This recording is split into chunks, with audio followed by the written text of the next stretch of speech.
Hello, I'm Audrey Williams and I'm here to take you through the pages of Jamaica magazine. Today we look at how the government is protecting farmers in strategic priority number 3, security and justice, and how both employers and employees can access the best job matching facility through the Labour Market Information System. Stay tuned for all this and more.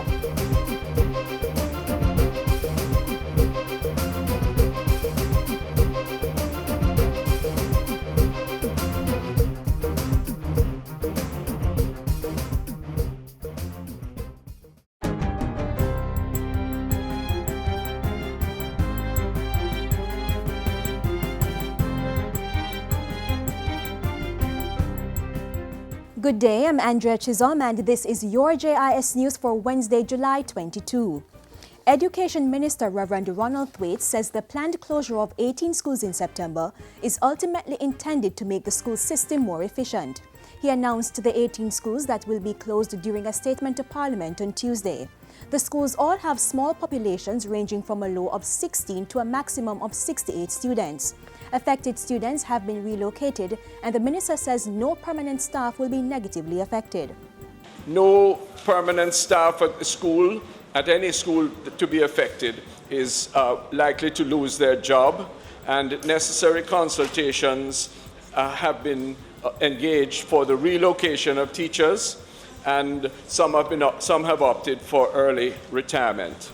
4 of the schools are in St. Andrew, 2 in Portland, 1 in St. Thomas and 2 in St. Mary. 1 Trelawney School and 4 in St. Anne are also slated for closure. And 1 school each will be closed in Hanover, Manchester, St. Elizabeth and St. Catherine. National Security Minister Peter Bunting has expressed deep regret at the brutal murder of yet another police officer. Constable Lyndon Barrett of the Denham Town Police Station was gunned down last night on Wellington Street in downtown Kingston while carrying out patrol duties in the area. He served the Jamaica Constabulary Force for 5 years. In a statement issued this morning, Minister Bunting said his team would not allow this cowardly attack on law and order to go unpunished. The Security Minister said the police would not be deterred in their efforts to defend communities and maintain the pressure on criminal elements. Constable Barrett is the 2nd police officer to be murdered in less than 2 weeks. Constable Crystal Thomas was shot dead on July 14 by gunmen on a public passenger bus after being identified as a police officer. The Senate has passed a bill seeking to create a legal framework for regulating nuclear technology in Jamaica. Justice Minister Senator Mark Golding piloted the bill's approval on July 17. He says the Nuclear Safety and Radiation Protection Act 2015 recognizes the beneficial purposes of ionizing radiation, but also seeks to prevent misuse of radioactive sources that may result in harm to people or the environment. It prohibits the acquisition or development of nuclear explosives and the developing, producing, or otherwise acquiring, stockpiling, or retaining of radioactive material or nuclear material for the purpose of producing a weapon. The legislation will allow for Jamaica's continued access to nuclear material needed for medical use and as well as for use in the small research nuclear reactor at the University of the West Indies Mona campus. Minister Golding says it promotes radiation protection principles and an effective nuclear safety culture.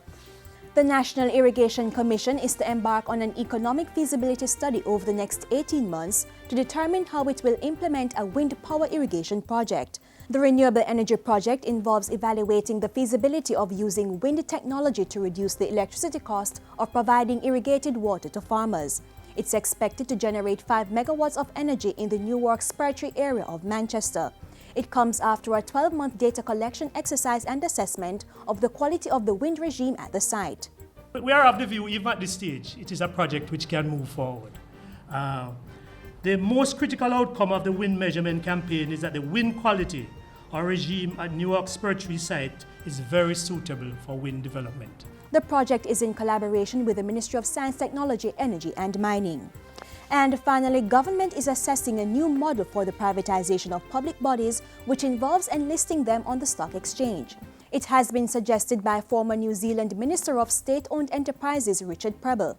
The former minister is on a working visit to Jamaica, and he told a JIS think tank on Tuesday that this proposal could help the country get out of debt. You've got a lot of debt as a country, and a very quick way to get rid of the debt is actually to do some privatisation and repay the debt and get control again of your own expenditure and start making decisions for the benefit of Jamaica. Deputy Financial Secretary in the Finance Ministry, Anne-Marie Roden, says the model has been put forward to the government and is being looked at as a possibility for Jamaica. The model that we are seeking to promote now wouldn't be a matter of selling out, because what you'd be doing, it's our own Jamaican people on the stock exchange who would be owning the asset, not a single person or two persons at most, but the mass of Jamaica that would be owning.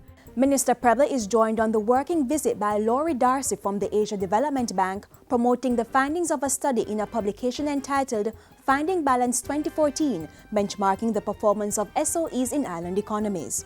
And that's it for GIS News today. I'm Andrea Chisholm. Thank you for watching. So everybody make we join the line, celebration again, independent time. Yes, it's Emancipation and Independence time again. Between July 31 to August 6, lots of fun and exciting island-wide celebrations await you. Independence concerts, community church services, festival bandwagons, street dances, and lots more. And guess what? Festival fashion is back. The theme? Bandana with denim, catch the fashion rhythm. So for this festival season, young, old, boy, girl, get your bandana and denim outfits and let's celebrate Jamaica in style. For more information, call JCDC at 926-5726-9 or email library@jcdc.gov.jm. Independence 2015, proud and free Jamaica 53. Since we get free pop style, make the whole world see. Last week, Wednesday, we shared with you some of the ways the government is tackling predial larceny. This week, we stay with strategic priority number 3, security and justice, and dig deeper into the work of the predial larceny unit.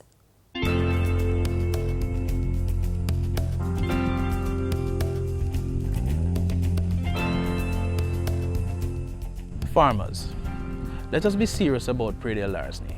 It is affecting all of us. If you are aware of incidents of predial larceny, make contact with your local police station or call Crime Stop at 311.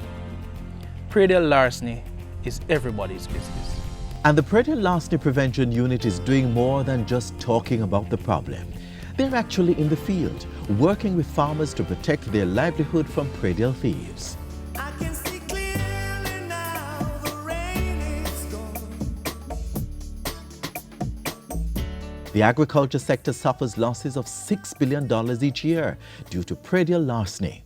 The theft of their produce and farm animals is robbing farmers of significant income. It's also putting the public at risk of health complications caused by unfit meat and crops.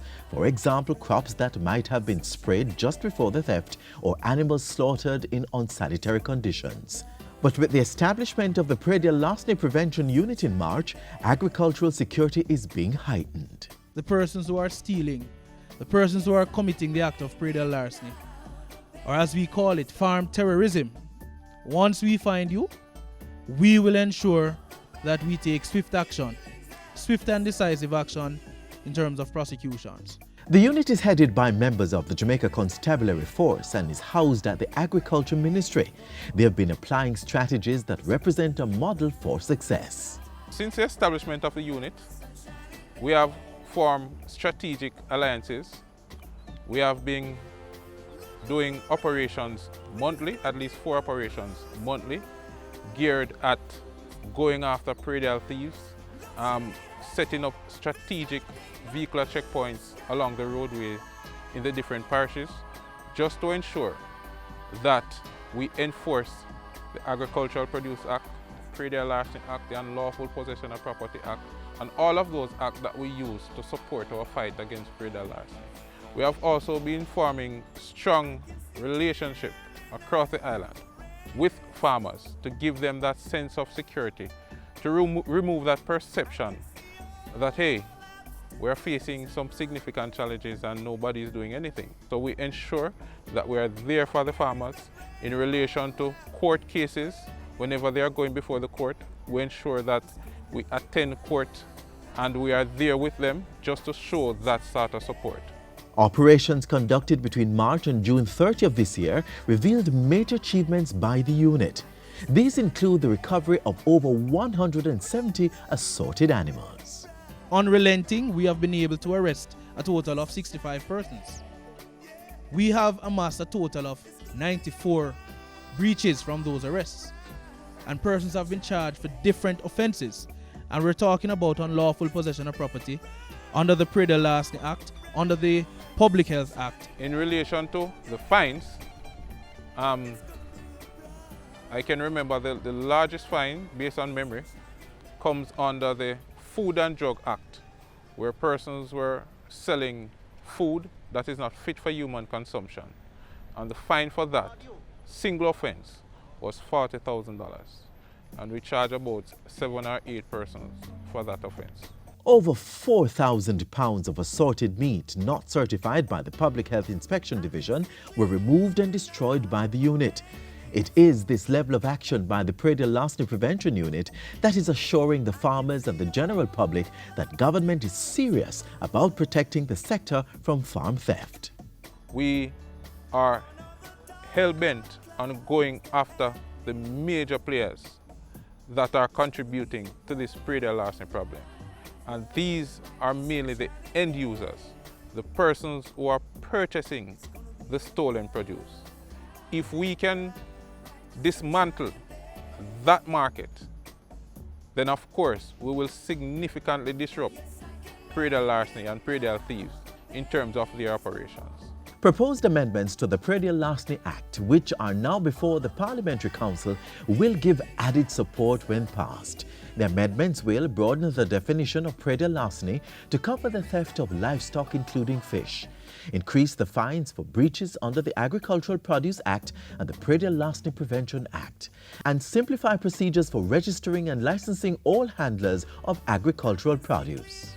We want the act to be less cumbersome, in the sense that when an offense is committed in relation to farm theft, we don't want to be after pulling from different legislation in order for us to commence investigation.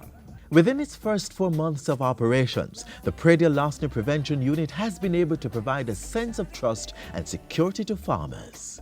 Their face-to-face approach to the fight against predial theft has seen them visiting more than 50 farms island-wide and holding over 30 community meetings. The mandate of the unit going forward and how they intend to function without prejudice, I think is a good move, and it will be a very effective unit. The farmers are now at a place where they realize that something is being done, that somebody is listening to their cry and their plight and is willing to do something in response to what they are facing. They are feeling that sense of security. They are feeling that sense of somebody is there to protect our interests. They are feeling that sense of we can now invest in this sector because something is being done as it relates to predial thieves who have played the sector for so long.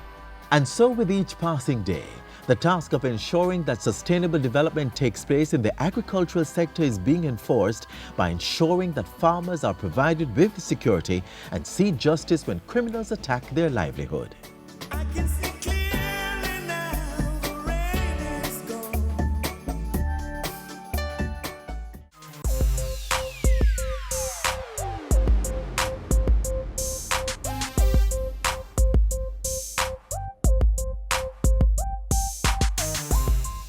Everybody make we join the line, celebration again, independent time. For Independence 2015, the Ranny Williams Entertainment Center is the place to be. From August 1 to 6, the Hope Road location will be transformed into an Independence Village. Come out every day at midday for lots of cultural fun and excitement. Lunch or concerts, cultural discussions, a kiddies village, displays with distinct Jamaican pieces, nightly entertainment, and food can done. For more information, call JCDC at 926-5726-9 or email library@jcdc.gov.jm. Independence 2015, proud and free Jamaica 53. Protecting the needs of employees and employers is one of the many tasks that the Ministry of Labour and Social Security accomplishes on a daily basis. The Labour Market Information System, LMIS, is the division at the forefront of this drive. In the next feature, learn how you can benefit from its services. Stacey Johnson and Marsha Edwards are both visiting the Ministry of Labour and Social Security. They'll both be utilizing the services of the Ministry's National Labour Market Information System. The National Labour Market Information System, LMIS, is a multifaceted service hub geared towards grooming Jamaica's labour market for service. The hub caters to both employers and job seekers as a job matching facility. The LMIS has three components: the Labour Market Intelligence, LMI, the Skills Bank, and the Electronic Labour Exchange, ELE.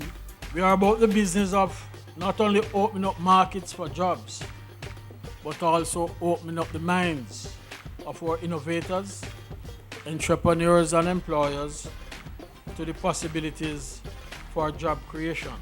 For the long-term goal is to make the LMIS an integral part of the government's national social protection strategy, which aims to strengthen the state's existing social protection framework to address the needs of vulnerable citizens. As part of the strengthening process, the LMIS offers a number of services to equip both job seekers and employers to meet the demands of the labour market.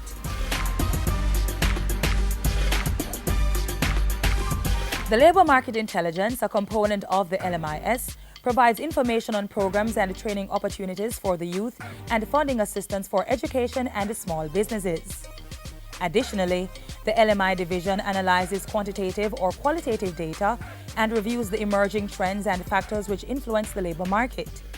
The assessments ensure that the services offered can meet the economic and labour market conditions and that the appropriate education, qualifications, training and skills are available in the market. The division also has to adopt a forward-thinking approach in determining the current and future demand and supply of labour and jobs. And then, of course, because of that database of skills and occupations, you'll find that you'll be able to identify gaps in the workforce.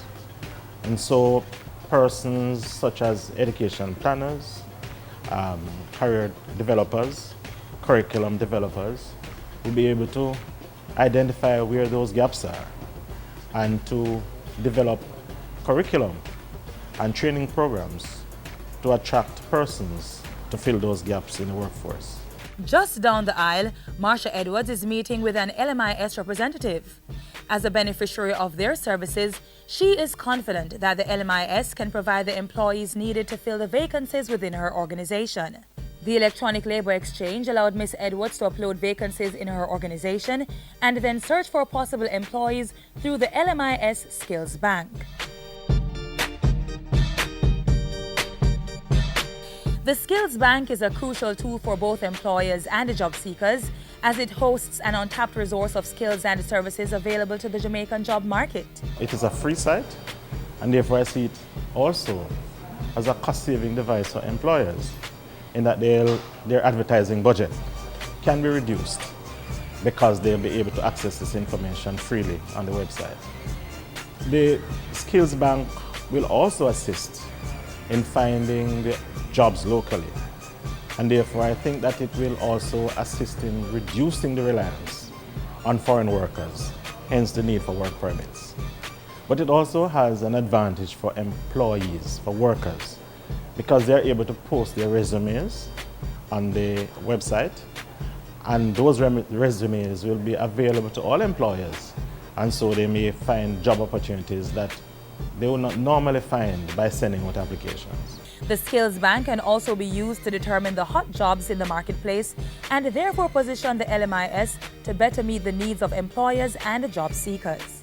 For us, it proved very effective and efficient because we got skilled and appropriately qualified personnel, and the time frame for action was very, very quicker than methods we were used to previously. The human resource departments can cut out the need of putting out applications, putting out solicitation for applications. You just have your requirements, go directly to the site or engage the Ministry of Labour, and it is ready right there waiting for you. As a matter of fact, one of the services that we got that we weren't used to elsewhere is that they did the initial shortlisting for us, which was good. Again, save time and saved us money.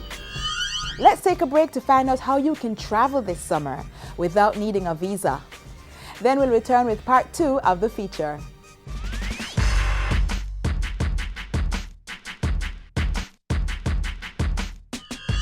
Students will gain access to the culture passport through being members of a culture club. The expectation is threefold. One, we want students to embrace our culture, embrace who they are as proud Jamaicans. Two, we want to bring more young people to our cultural events and to our heritage sites so that they will also be able to talk about it. And then three, with the awareness of this taking place, it will propel them to get into cultural activities and perhaps even look at careers in the areas of culture.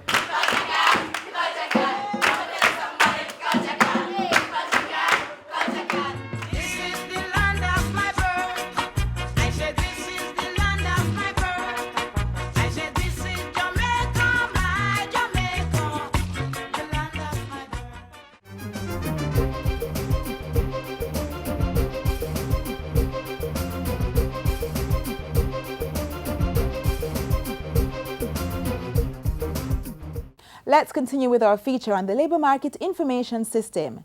In this segment, we take a closer look at the services provided specifically to job seekers, particularly those who are engaging the job market for the first time.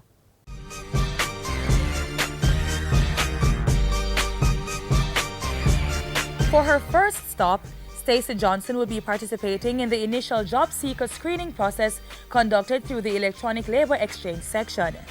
This process includes registering on the LMIS information portal. During the process, Stacey will also be developing her resume writing, interview techniques, and job search skills. The ELE also provides services in career counseling. After Ms. Johnson has completed the initial screening process, she will create her resume on the LMIS website, which in turn can be reviewed by employers such as Ms. Edwards. Primarily, what we do here is that we facilitate job seekers and employers to meet, whether through our system, which is our website, which is www.lmis.gov.jm, and it facilitates that link in cyberspace, where the individual may access jobs in terms of the job seeker, and in case of the employer, they may also post their openings and allow for job seekers to actually find them in Cyberland. Now, one of the things that we have been trying to promote within the ELE is the best person for the job. The compatibility factor is enhanced through the ELE's employability skills training session, which prepares prospective employees to meet the demands of the working world. Not only does this type of service benefit employers at the local level, but at the national level, policymakers and curriculum developers use the information to assess imbalances in the labor market, such as the oversupply or undersupply of particular skill sets. The LMIS develops long-term and supportive relationships with their employers, as the employers are required to participate in the LMI study. Also administered through the ELE is the Canadian Skilled Worker Program, which provides employment opportunities in various skilled categories in Canada. Some of the skill areas are auto mechanics, truck and transport mechanics, heavy-duty mechanics, trailer drivers, persons in the food industry, which includes your counter attendants, the hospitality industry, your housekeepers, receptionists, night auditors. Persons who are interested may register with the LMIS. That's www.lmis.gov.jm. We implore them to go on to put on their resume for employment opportunities overseas.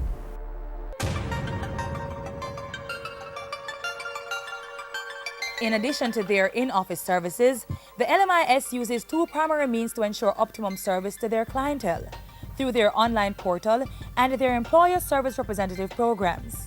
Employers and job seekers are able to access the ELE services offered by the LMIS through their online portal. For employers, they can post and edit vacancies as well as access the skills bank. Without human intervention, we were able to go to the website, put in our needs and select appropriate skill sets that were already loaded on that website to basically do our shortlist from. So again, that saved us a lot of time and it provided a pool of skilled resources available to us. Job seekers, on the other hand, can, from the privacy of their homes, edit and post their resumes as well as apply for vacancies posted on the LMIS website. An additional benefit to both employers and job seekers is that all services, both in-office and online, are free of cost. The LMIS also works with career development officers to empower job seekers to make viable career choices. While I was attending Holy Trinity High School, I was introduced to the LMIS in 2012, where I got an overview of the occupation and skills as well as the entrepreneurship opportunities. I am now a young man that is confident and willing to work. The LMIS is committed to serving Jamaica's labor force, and they are building sustainable partnerships to make this a reality. We are partnered with the Inter-American Development Bank, and as a result of that, we have enhanced the functionalities of the ELE tremendously. We have done so in terms of skill set enhancement, and we have also done so in terms of developing our technologies to keep in with modern day standards in terms of global standards as well. We are imploring our employers to be a part of the LMIS. In terms of national development, we want you to play your part. Utilize us as an extension of your HR department. We are capable and we stand ready to assist in every way and form. Through their commitment, the LMIS is grooming and empowering Jamaicans to achieve their fullest potential as a productive workforce. In the long term, we envisage that the LMIS will gradually evolve into a national employment portal, given its wide range of employment and career development services. We are convinced that over time, it will assist in increasing productivity levels through the use of labor market data to guide policy decisions in respect of training, education, and curriculum development for the workforce of the future. The LMIS in shaping that workforce is making employment everybody's business.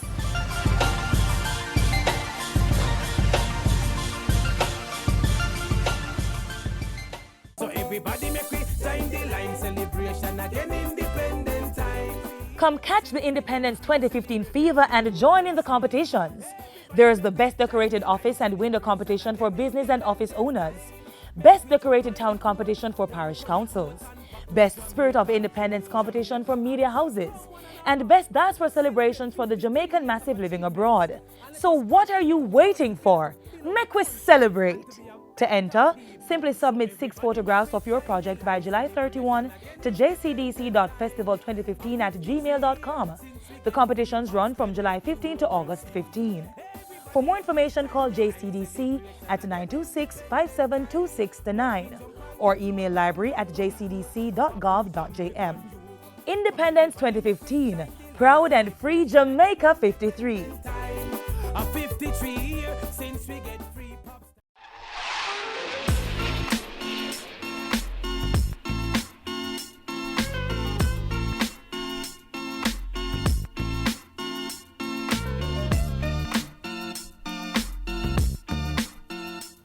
The JIS has a lot more information for you through our YouTube channel and website, jis.gov.jm. Don't forget that you can share your thoughts with us through our social media pages, Twitter and Facebook. And the JIS News app is available for download for your smartphone. And that's it for Jamaica Magazine today. I'm Audrey Williams. Join us again tomorrow, same time, same place.